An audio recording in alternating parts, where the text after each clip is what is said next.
Welcome to the Rim Break Rodeo. We hope this video helps. In this video, I will compare Lamborghini Huracan vs McLaren GT full comparison.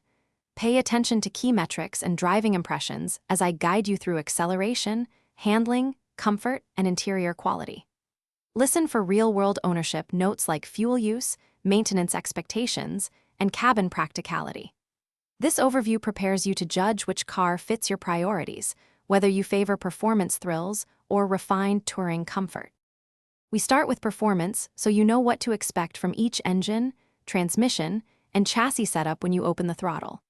I describe how power is delivered, where the torque peak lives, and how gear ratios shape acceleration.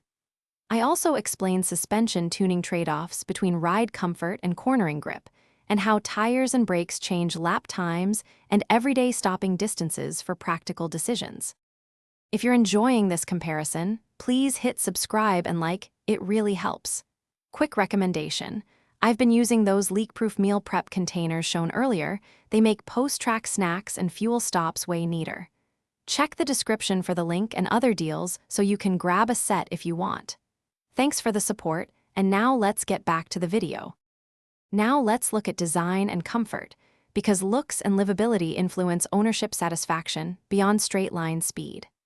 I cover cockpit ergonomics, material quality, seat comfort, and usable storage, plus how visibility and NVH affect daily usability.